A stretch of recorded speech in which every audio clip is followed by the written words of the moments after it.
The broadcast is now starting. All attendees are in listen-only mode. Welcome this morning. My name is Paul Sanneman, and I appreciate all of you showing up. I assume you're here because you want to learn how to get more work from architects.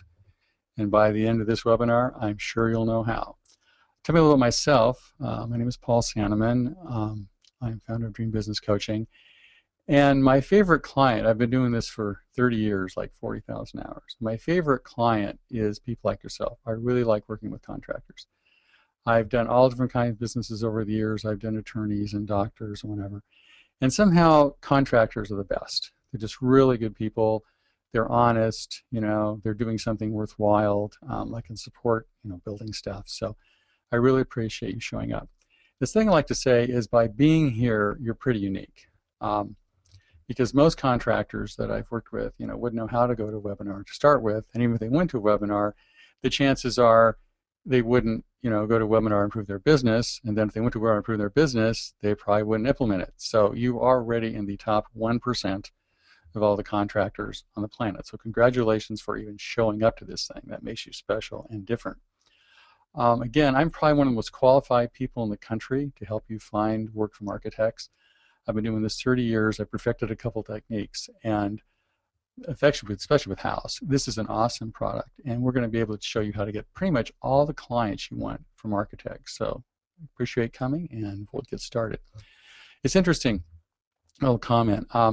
When I went through a lot of your websites of all the people that signed up for this thing, I was surprised that only one of all the people that signed up actually had something about we work with architects or an architect's tag on their website. And most of your websites are not conducive to working with architects. It's not like you're asking for people to show up. So it'd be really good if on your website itself you had like an architects button.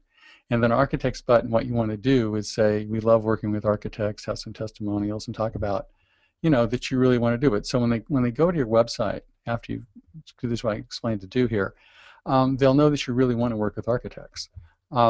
So moving along, if anything comes up for you, especially after the webinar, this is my personal email. It's paul@paulsanneman.com. That is the one I've been communicating with you so far. This is the one that I really get personally. So if you have any questions later and you want to know anything about how this can work in your company, please email me at paul@paulsanneman.com, or this is my own cell phone, which is 707-477-4442. So feel free to call me at any time.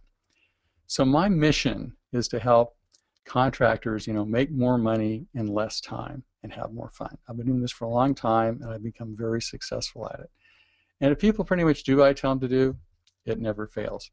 Let me go over the most common mistakes that contractors make. After doing this a lot of years, it sort of falls into 1 of 4 categories or 5. 1, they do not market and sell all the time. I cannot emphasize this enough. If you don't sell all the time, sooner or later you run out of business. Most you people do not even have a marketing budget. When I start with people, I say, what's your marketing budget? And they go, what's a marketing budget? So they don't sell all the time, and therefore they run out of work.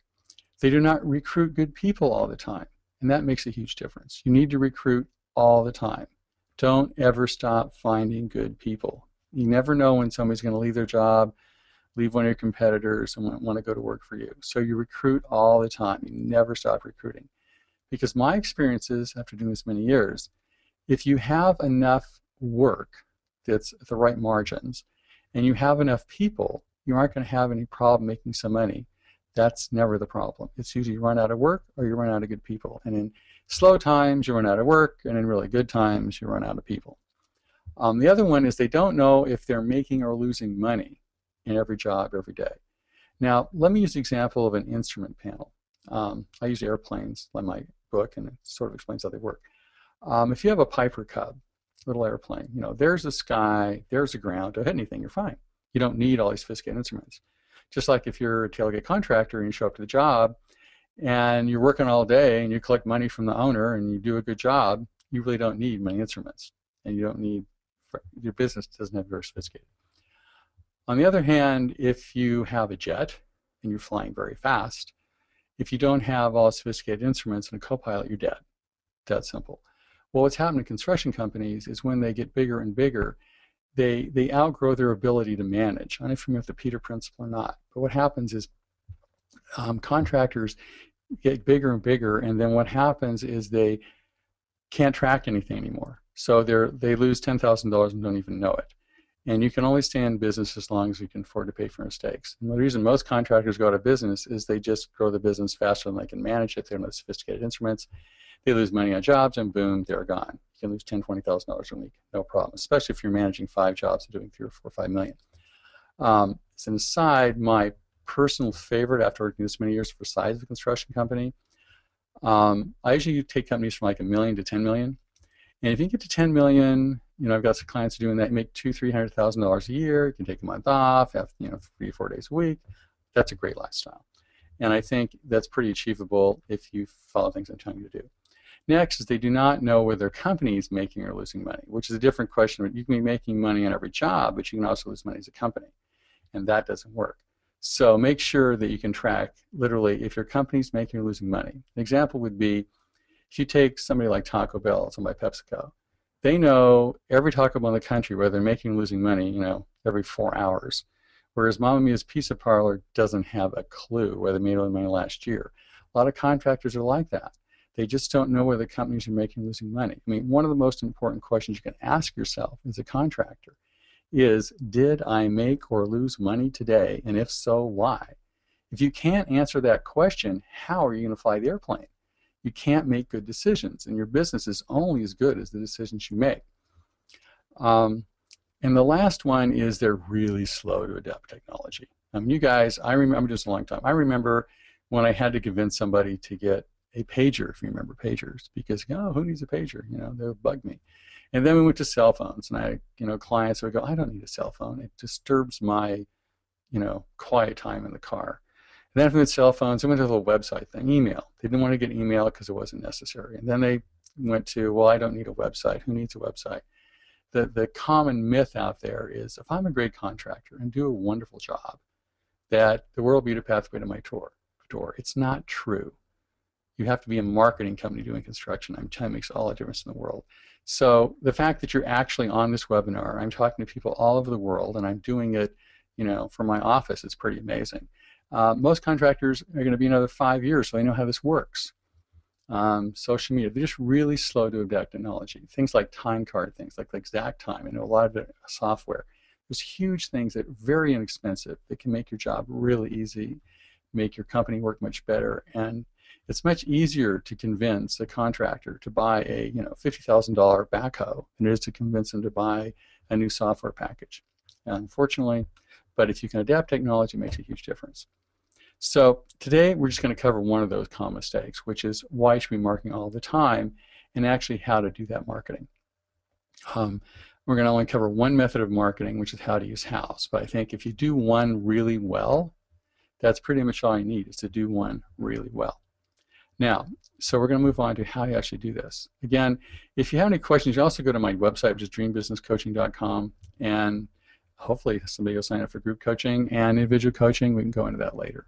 But the key is implementing this stuff. So my clients have been extremely successful at using the technique I'm about to show. The people that have done it have pretty much got all the work from architects they want.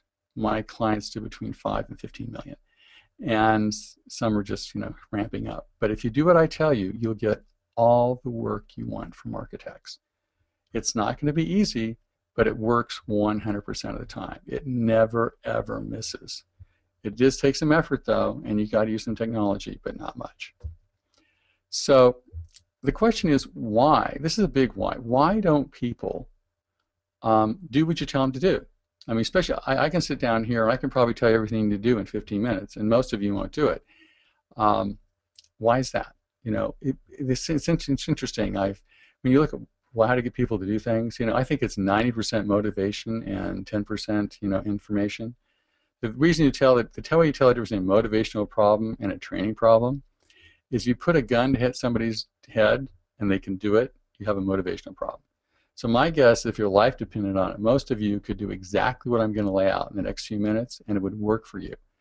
But you probably don't have enough reasons to get it done. Hopefully you do. Hopefully enough reasons to call me, and I can also help you get it done. Again, if you call me, there's no obligation. I'll talk to you on the phone. So an example would be on behavioral things. If the first cigarette killed you, smoking would not be an issue, right? If the first banana split, you gained 10 pounds, that wouldn't be a problem either. And if the first trip to the gym, you lost 10 pounds, overweight would not be a problem in this country. The other one is, if the first trip to an architect you went, and you got $1 million job, we wouldn't have to do anything, it'd be done. Fortunately, it isn't the way it works. And that's going to be the biggest problem you're going to have to overcome. Now we're going to get on to how to use House to get work from architects. First thing, you've got to consider yourself a marketing company that does construction. That's a huge shift for most of you. Most of you consider yourself a construction company. A lot of you came from they were carpenters, or people got laid off or something, and then you started your own construction company. And marketing was the first thing for your mind. Marketing just sort of happened. The typical thing I've seen over the years is a carpenter will quit because he's not getting enough money, gets laid off, starts his own company, works for a couple of friends, somebody tells somebody else, they get a job, they get a third job, they get a fourth job, they have word of mouth. And unfortunately, they develop this delusion that, oh, if I'm good and do a great job, then that's all I need to do. It just show up on time and, be reasonable. It's not true. If you look at any company that's been successful in this country, any scale, whether it's, pick one, Walmart, McDonald's, they're marketing, Nike, they're all marketing companies that fund the marketing with a product or service. If the only thing you got out of the seminar is to shift your brain so you consider yourself a marketing company that does construction, that'll be huge. You'll be ahead of 99% of the construction companies out there. Most people are way too focused on doing the job. And when you look at it, there's a million people out there that can do the job. When you're talking to architects, they've already got people. It's it's sort of like dating girls or boys that already have boyfriends or girlfriends. They don't need you. They don't care about you, and you're going to have to convince them to leave who they're with, or at least try that and use you. So you've got to consider yourself a marketing company that does construction. Have a marketing budget. Look at it very seriously. It's interesting. One of my clients one time, I said, what did you do? He said, well, I spent all day calling on architects. I really didn't work. I go, give me a break. That's the most important thing you can do. In a way, you get paid for what you do. If I could actually work with you and pay you, $300 an hour for every hour you spent prospecting and selling, talking to architects or talking to them that mattered, you would have no problem doing it. But unfortunately, you don't look at that as getting paid. Most of you come from an hourly kind of mentality. So you figured if you're not putting in days work or days pay, it's not working. The idea of investing in your future by doing things that aren't going to prove immediately reinforcing is something that most of you just will not do. But if you do, I'm telling you, it makes a huge difference. Let's talk a little bit about House before we get into it. House is not going away. They've got, I guess, another $20 million in funding last I heard. There's some eBay guys who are really smart people. And they scraped, the way they got their group together is they scrape databases from all over the country. In fact, and they got builders, architects. That's what they started. They scraped licenses. And then they had people populate their own sites. It's a great business model. I'm sure they're still losing, millions of dollars, but they don't care. Like Facebook, they'll probably end up selling to Google for $1 billion and have some more 35-year-old billionaires. So they get the idea of delayed reinforcement. They're going to lose a bunch of money before they expect to make anything. But at this point, it's great for us because they spent millions and millions of dollars doing research that we do not have to do. So this is how it's going to work for you. For example, in last year, House has gone from 4 million users to 14 million users, and it's going to even get better in the next year or so. It's just going to go exponential. It's going to be like Facebook. So get used to it because House is going to change the way people buy stuff in the construction industry. So this technique specifically, how it works. You go to House, which is house.com. Again, I'll actually do this for you in the later part of the webinar. And you find a local pro. You find, go to search local pros, and then voila, there's your market. And if you put in your zip code, it'll give you every, architect within 50 miles, 25 miles, 10 miles. And that is your market. They've done 90% of the work for you. You have their name, address, phone number, everything you need to know about them, which is really cool. It's sort of like Match.com because once you do this segmentation in the house list, you can go through all the potential architects you want to work with and say, do I like that person? Do I like their work? Do I like what they're putting forward? Just like dating. And you can find, girls or boys you really want to go out with and want to start a relationship with you. So that is the hardest part of marketing, is getting, the name, address, and phone number. We all know that's, if you don't know who you're going to sell. For example, if I said Pack Heights is a very exclusive area in San Francisco, give me everybody in Pack Heights who's going to do a remodel in the next year and going to spend over $500,000. I can't get the list. And to get the list would cost me hundreds of thousands of dollars to try to figure out. Or I could try to email everybody, or, send a postcard to everybody, which is very expensive to try to find those people. Well, the good news is House has done all the work for you. It's incredible. You go through that database and you can pick the people you want to work with. So already you've done 90% of the marketing. You've got name, address, phone number, where they want to work with them, what they want to do. So this is like huge. From a marketing point of view, you've got the people you want to work with. I'll say this over and over again. If you have the right relationships with the right architects, you can get all the work you want at the margins you want. You can have to bid it probably, but I'll go into that later. But the point is, you get all the work you want. The reason most of you do not have the work you want is you do not have the relationships with the right architects. And the reason you don't have that is, one, you either don't know how or haven't been willing to put in the effort to make it happen. Well, I'm going to show you how, but you're going to have to still put in the effort to make it happen. If you pull this off, if you have the relationship with the right architects and get all the work you want, then you just got to come up with the people and the systems. And that part's easy if you get the right work. I know very few construction companies that have failed once they had all the work they wanted at the margins they want to get it at. So you go through and you select, again, like Match.com, the architects you want to deal with. Then this is a rather basic system. You copy and you paste from the House, I'll show you in a minute, from the House website, all the important information, name, address, phone number, what they do, what they're into. And then you have a prospect sheet. You paste that into you copy and paste it into a Word document, print it out. So when it's all said and done, you're going to have, depending on what you want to do, 40, 50 sheets of paper that have the people you need to see with their name, address, and phone number. And then when you call them up, you can do a couple things. You're going to print it out, you're going to make a phone call, and you're separating 4 categories, they're interested or not interested.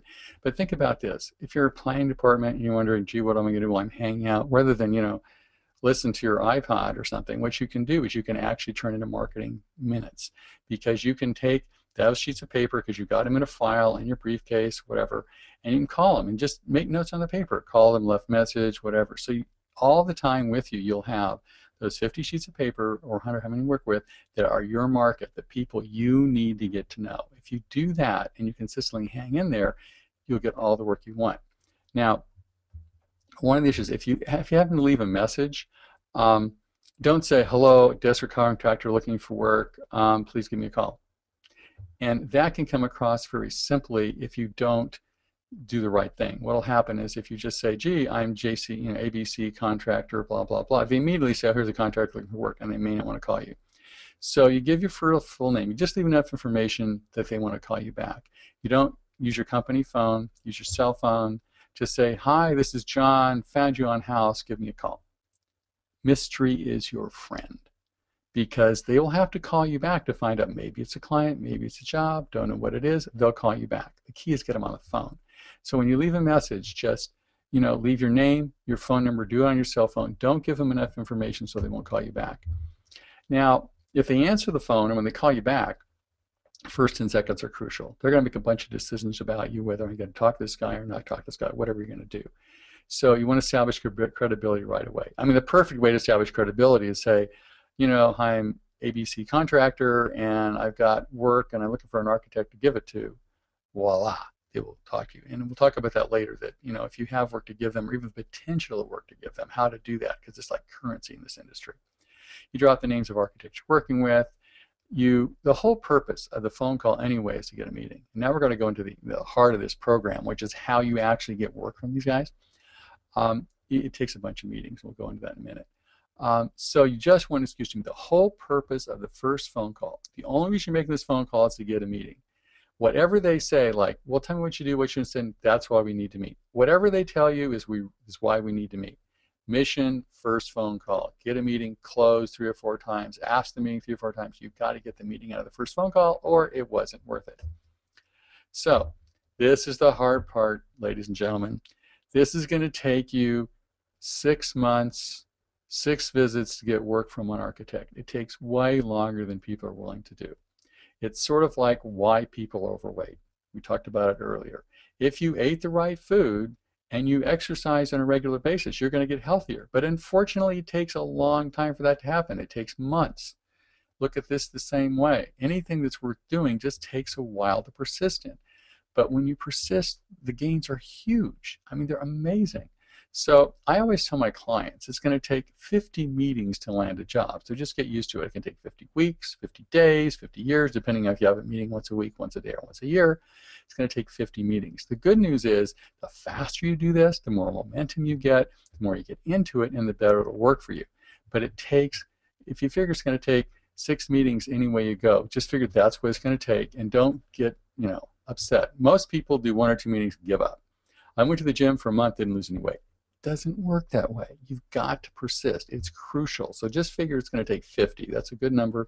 If you make 50 meetings, chances are you get an opportunity to bid work. Again, persistence pays off. I cannot emphasize this enough. Everybody who's failed at this system all failed for the exact same reason. They did not persist. Did they get enough reinforcement? The worst meeting to have with an architect is you go to the meeting, say, I'm a really great contractor, here's all the work I do, here's my portfolio, here's my great client list, I'm a wonderful super contractor, call me. They won't call you. They've already got a contractor. They're in love with somebody else. It is not going to happen. So if you have one meeting, you might as well have no meetings. It just isn't going to work. It's going to take meeting after meeting.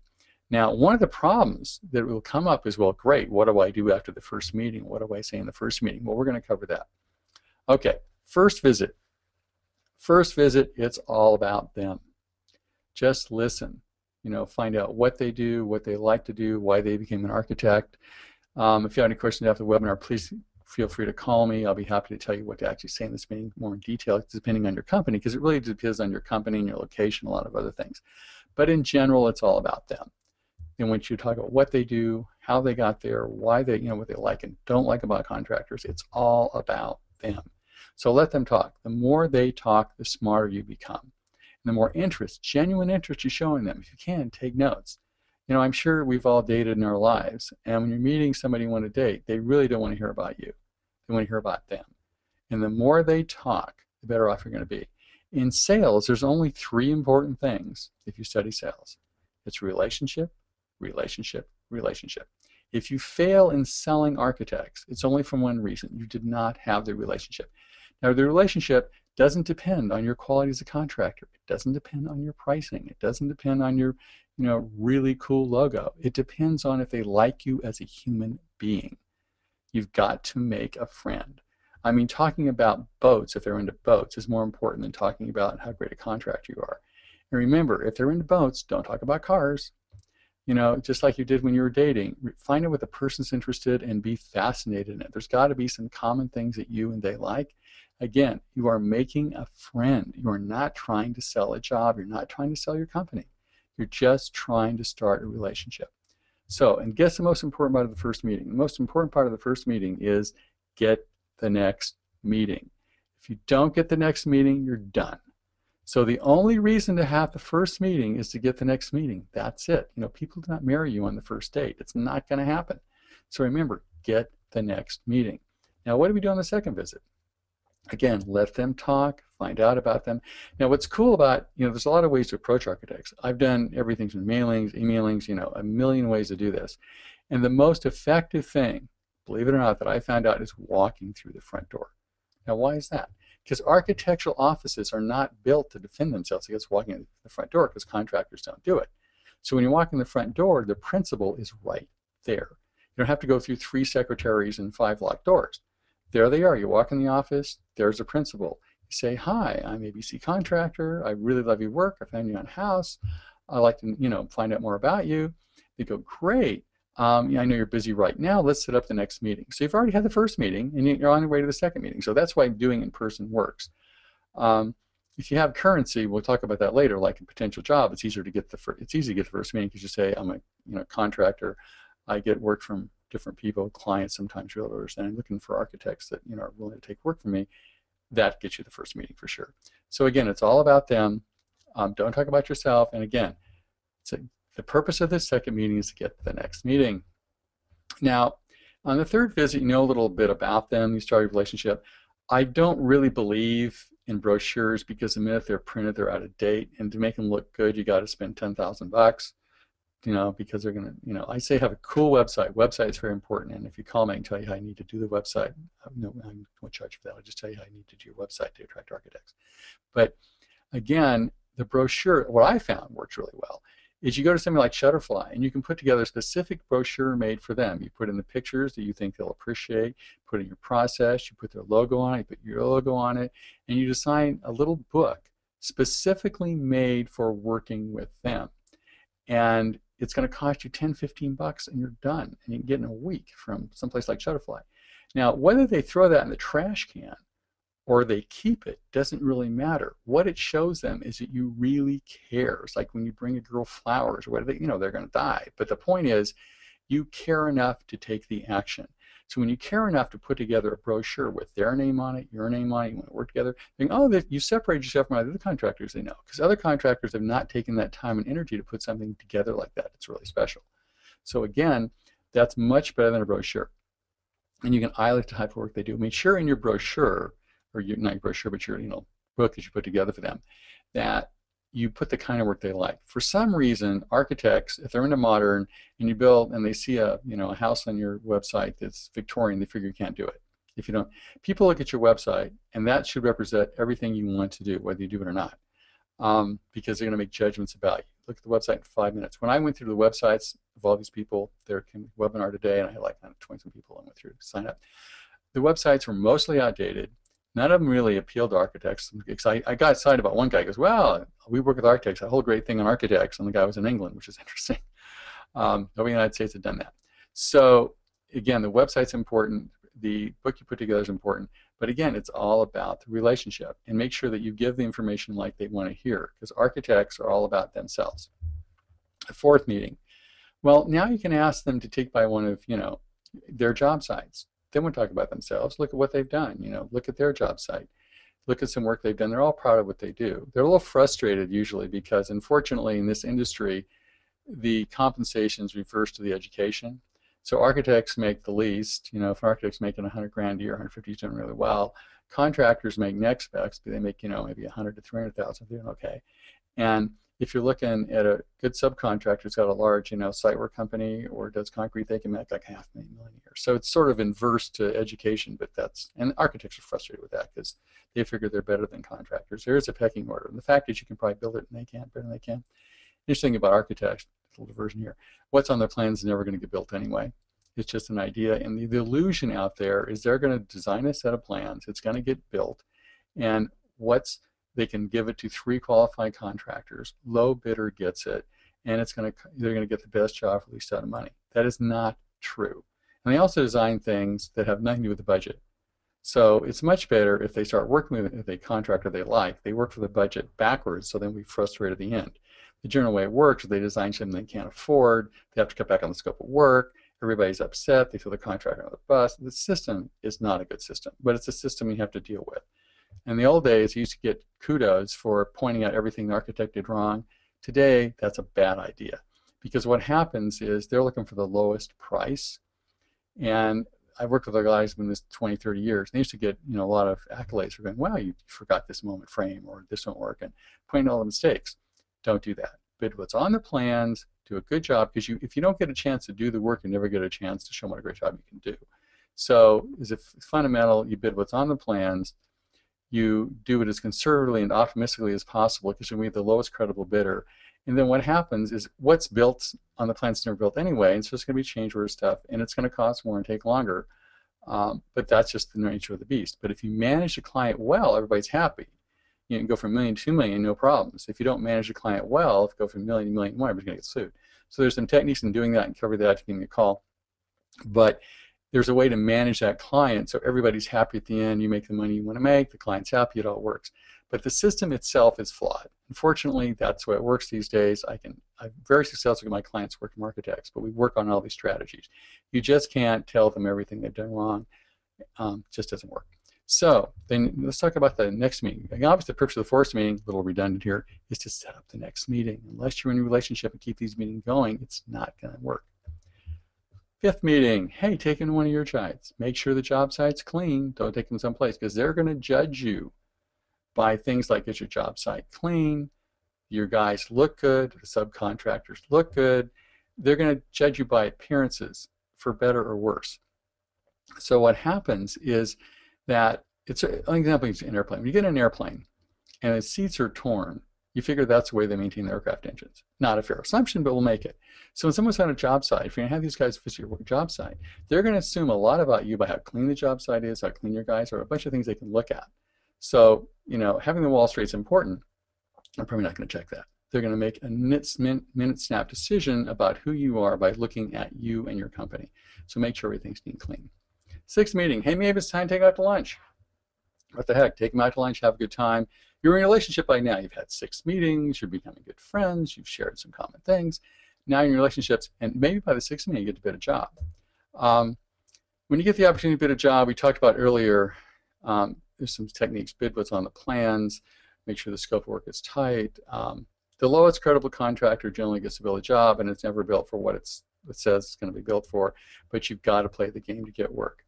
One architect is not enough. You need lots of architects. My suggestion is something like 6, 10, 12, 15, because they're all different at different times.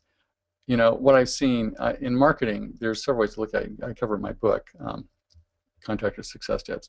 If you look at a marketing funnel, that's what it's referred to, there's a ratio between the people you contact and the people you sell. Well, the biggest ratio is direct mail, which is sort of how I got you to this webinar. I have to mail lots and lots of people to get the special people that actually show up here. The good news about a direct mail campaign, you may start with thousands and end up with 5 or 6, but the people that get there, it's predictable. You can determine what it is. It's hard to do with architects. There's not enough to go around, but that's the most dependable way. That's what insurance companies use, families use, work on various companies use work on ratios. The next one is very narrow, which unfortunately a lot of you people use, which is you've got one architect that refers you most of the work, or a friend or a realtor, and you're done. I call it a tube as in down the tubes, because the problem is you can't have any referral source you can't afford to lose, because things change. I can tell you how many times I had a client, got all the work from realtors in a couple of years just from one realtor, and all of a sudden the realtor's son went into the construction business, he was done. Or they're getting all the work from an architect, the architect's doing really well, they're giving them millions, and all of a sudden the architects find somebody else. So you can't have any source of business you can't afford to lose. So make sure that your marketing is wide enough to have, if you lose one, it's fine. My suggestion is 10, 15 architects refer business to you, you're probably fine. But you may have to talk to 20, 30, 40 to get to the 10 to 15. You also can maintain those relationships. But one architect is definitely not enough. Let's get into referrals a little bit. Referrals are currency. It's just like money. So if you have a referral and you refer to an architect, there's several ways to do it. The worst way to do it is say, oh, somebody says, I need an architect. Say, here's 3 architects, give them a call. Do not do that.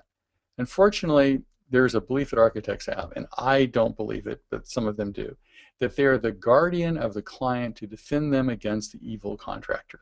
Maybe they learn in architectural school or something.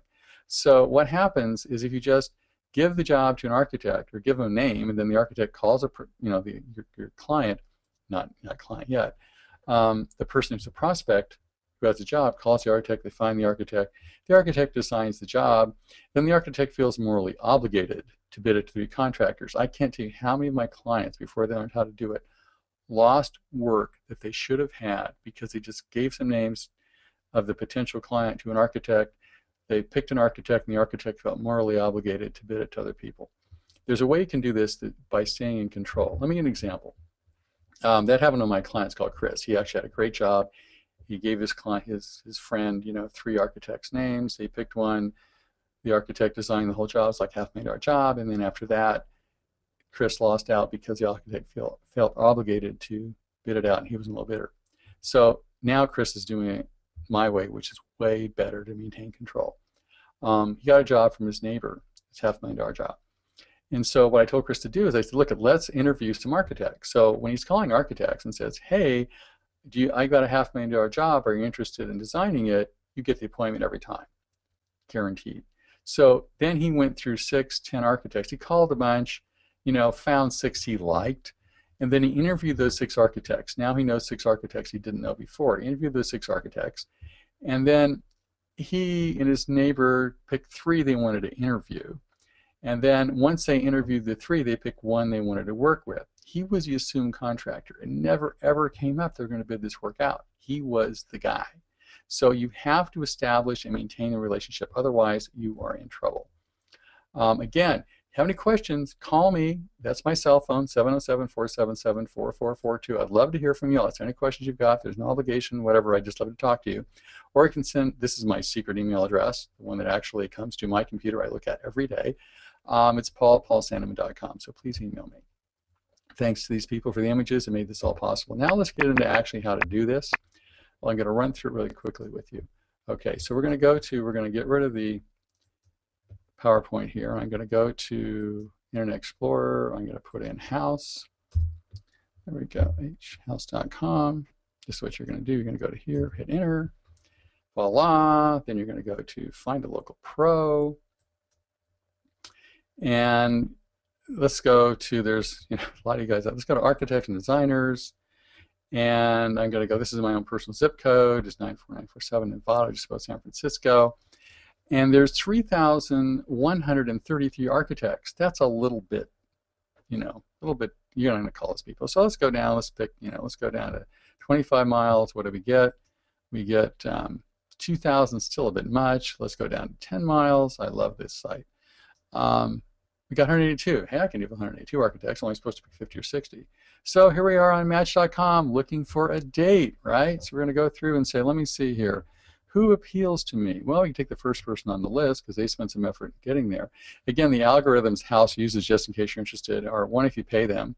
Secondly, if you have a lot of discussions, it's like a Facebook site. The more activity you have on the site, the higher you get in the search. So you want to have somebody in your office, or you spend time on this, because the more time spend on it, the better it's going to be. So let's look at this guy. We have co-chair architects. Well, he looks like maybe a hippie kind of guy. Do I relate to that face? Do I not relate to the face? Is that somebody I want to have a relationship? Maybe not. Maybe yes. Look at the kind of work he does. Let's see. Well, he does modern kind of stuff. If I like to do Victorian houses, I'm probably not going to choose this guy. If I want to do modern stuff, looks like my kind of guy.